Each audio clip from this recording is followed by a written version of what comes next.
on my little channel here, I pretty much have just started giving my thoughts on different topics that come up as I am moving through my own journey of trying to find, you know, this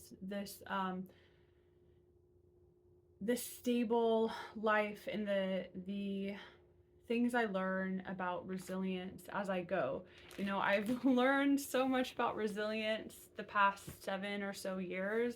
My life has majorly changed. I've majorly changed. I've gotten out of homelessness, stopped using substances, have gone through a lot of different changes in how I view the world, how I view myself. How I view myself as being a part of the world. And during this time, I am still wanting to develop my business, my dog walking business. But part of this resilience is learning how to just where we can find these opportunities for developing the skills and the kind of starting foundational points that will allow us to thrive with our own business. I think it is extremely worthwhile for us, for like everybody to have their own kind of journey of transformation and growth that is encouraged through some kind of entrepreneurial self-employment endeavor, just because it really well rounds you as a person. I feel like it gets you to tap into your own value system, to bring your best self, to go towards your goals in a really wholehearted way. Even if you're not trying to do that full time, earn money full time, I think it's really important to be in that type of role towards other people where we are practicing helping people and offering something that is needed and valuable and helpful, and communicating things in a way that can allow us to feel that we are a blessing and receiving rewards for the way that we help people. I feel like that is just a really necessary healing mindset for anybody to have and to understand themselves in, especially when you have all the freedom, the freedom and you're kind of guaranteed to have a healthy environment around you where the motivation is not so frantic, right? Because when we are kind of the drivers of our goals, when we are that for ourselves instead of an outside person representing a company, we can look out for our best interests and make sure that we are paced according to, like, we are paced in a reasonable way that still prioritizes us being able to grow in a way that is proportional to what we are asking ourselves to do, so that we aren't having to rely on really harsh methods of forcing ourselves to play a certain role that maybe we're not ready yet, and we're kind of jeopardizing our security, our safety, our ability to have a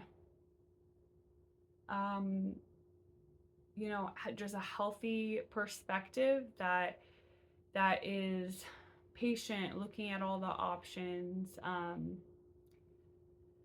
and isn't so frantically driven, because I feel like that those are the kind of times when these kind of snap judgments of anger and fear and kind of PTSD type of stuff, of betrayal and humiliation and shame and all these things can come up, when we aren't going, when we aren't pacing ourselves. And it's also extremely valuable and necessary to be in situations in which it is a little bit more frantic or challenging or pressured, so that these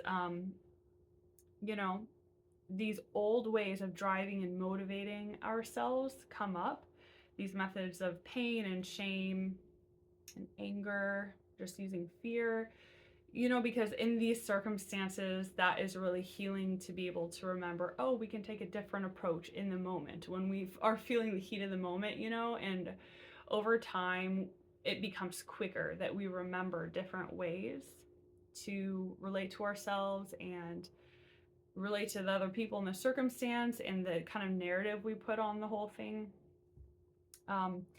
So that, it's necessary to have these kind of challenges, but too much of this challenge, it could just be overwhelming and prevent us from actually being able to learn.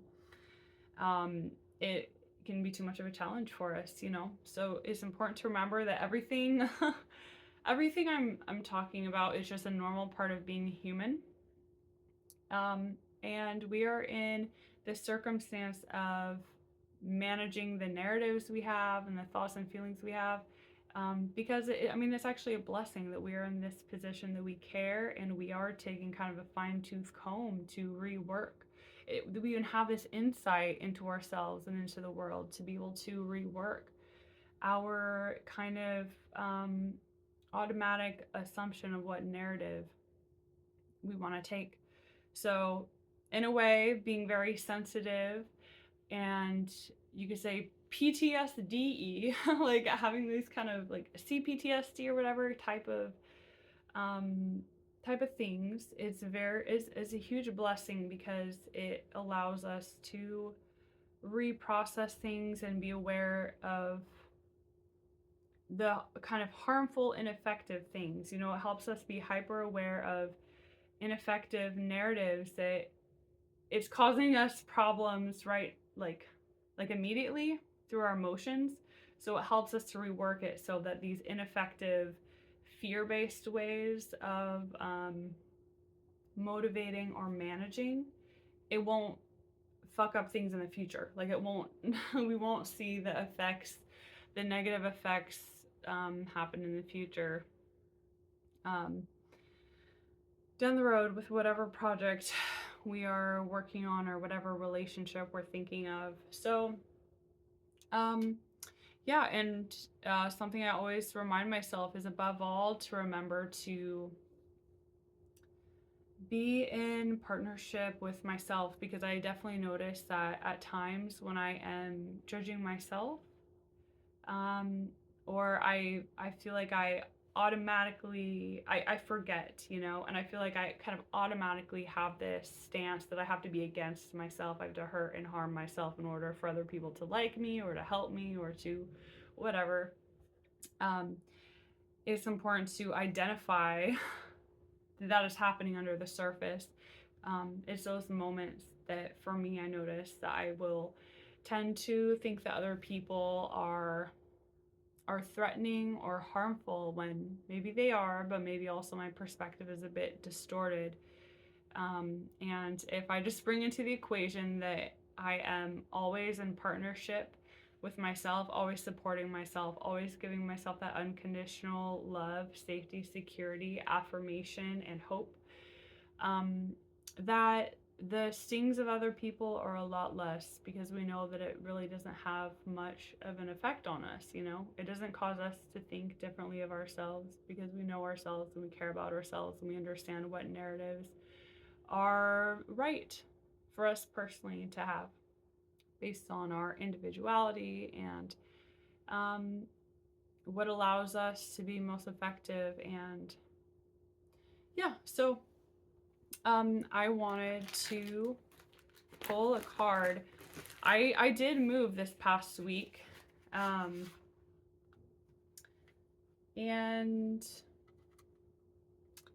I like it better here. I like it better here compared to the old place. The only thing is parking. Parking is like, you gotta just scavenge street parking. So that's a little bit, of an adjustment, but it's not too crazy. And everything else about here, I like it more, especially the location. I'm not like kind of stranded out in suburban, like a suburban naturey type area like I was at my last place. Here it is like there's public transport, there's a lot of shops I can walk to nearby. It does have some nature parks within walking distance, but it's closer to some bigger cities, you know, just like 10 minutes away. And the immediate area that my apartment is in. Anyway, I don't know why I'm going on about this, but I'm excited. Okay, so the card that I wanted to pull is just remembering, or okay, so what is a mindset or a narrative that can help us to remember that partnership aspect with ourselves, that unconditional support, which is the foundation for all of our goals, all of our desires to experience happiness and wholeness and safe connection with people and rewarding collaboration with people. What is this mindset that can allow us to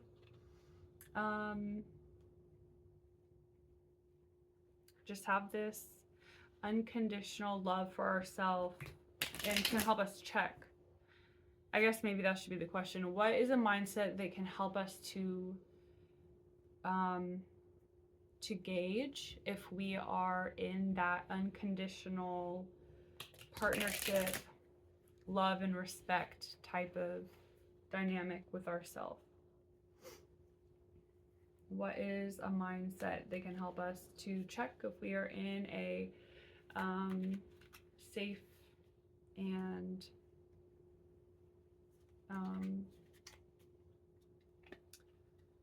mindful, respectful, loving relationship with ourselves? Six of Wands, which, you know, I'm still learning my own ways of interpreting tarot, but with this, that is, I mean, how I interpret that immediately is using our magic for the purpose of love and to esteem ourselves and understand ourselves as, you know, up on that high horse. People usually use that phrase in like a shaming kind of way, like on the high horse, but that's actually a really beautiful way that we all should esteem ourselves to be, you know, to feel like we do have this luxury and that that appreciation and that, you know, that a little bit of extravagance and just, you know, being able to be helped. Oh, I have a call in that I need to get. Okay. So after that little phone call I had, I wanted to ask the question, you know, related to helping us to stay resilient as we are going through all these changes, all of these unknowns. You know, what is a way to keep on feeling safe when going through so many changes? And how to love ourselves unconditionally through helping ourselves feel safe, you know, feeling safe, feeling loved, feeling like people are looking out for us and not looking for every chance to take advantage of us or harm us for their benefit, or to harm us out of, you know, revenge or whatever what, you know, their idea of revenge or whatever is going on with people. What is a way to remember, what is a way to support ourselves to feel safe amidst all the changes and all the unknowns of, you know, that is just here when we are on this resilient, aspirational kind of path of change? Nuh-uh. I just, I don't know if you could see it on here because my hands were down here for most of the time, but I literally shuffled it a bunch, and then I got the same one that I pulled a minute ago. Um, so things like that are funny. Um, okay, so I know, yeah, I guess the way to feel safe, the way to love ourselves is very much to see ourselves in esteem, with esteem, and to not see ourselves in a hateful, unflattering way where you would like a way that you would attempt to like slander or bring someone down, or to like if you're writing a book and you're writing a character and you're painting them, describing them in a way that's very unfavorable and um there's a lot of narratives of hate and disgust and shame around this. Like, don't think of yourself in that way. Like, just saying that to myself. Like, don't think of ourselves in that way. Think of ourselves with esteem and take ourselves seriously and what we're trying to do seriously. And that can especially be hard if you are like me and you tend to have that kind of people pleasing, peaceful kind of demeanor where you truly want everyone to be happy and feel safe and protected. And sometimes, you know, you have to you have to remember that it's not your responsibility to make every single person feel safe or valued in the way that they can receive it as value, Like some people want us to hurt and harm ourselves in order for them to feel valued or protected because they have trauma that they need to figure out, So sometimes we don't have to try to please everybody by thinking ourselves with in a non-esteemed kind of villainous or just devaluing way. We don't have to think of ourselves in this way to try to make other people like us or happy. That's a big theme for me, So, yeah, I guess that is a very clear answer. Pull that card twice when I was asking a very similar question, of just how can we um, take care of ourselves, esteem ourselves, um, and give ourselves unconditional love and safety as we move through all the changes. So, yeah, I hope that this has been helpful in some kind of way to you.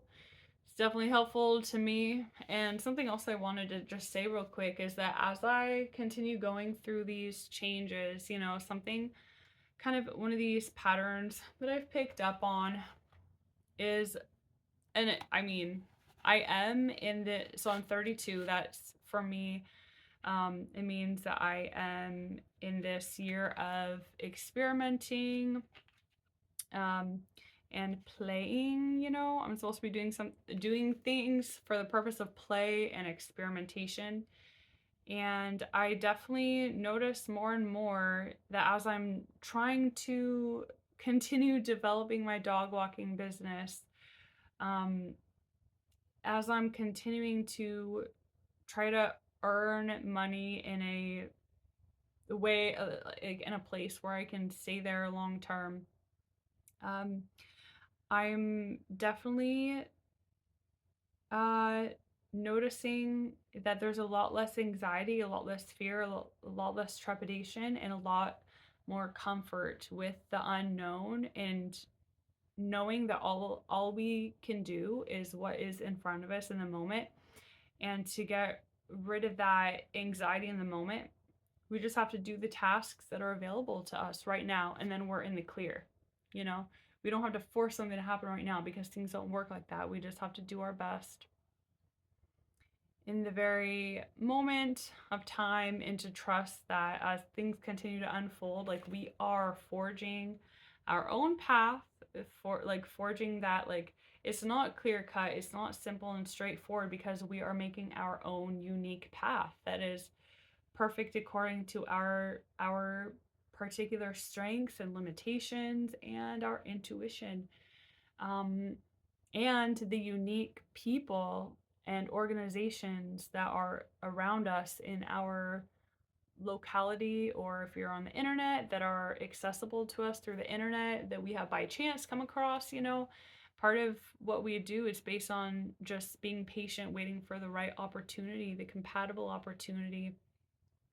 And yeah, so keep on. Don't stop believing. Just keep on remembering that you're gonna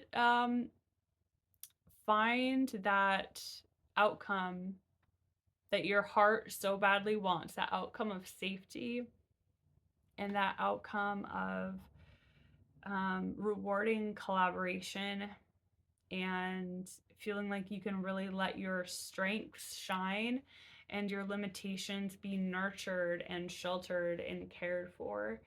Um, yeah, just don't stop. Don't, just keep on arming yourself and learning different mindsets and narratives to take. And of course, caring for our health, our physical health is extremely important as a part of that. And yeah, take care.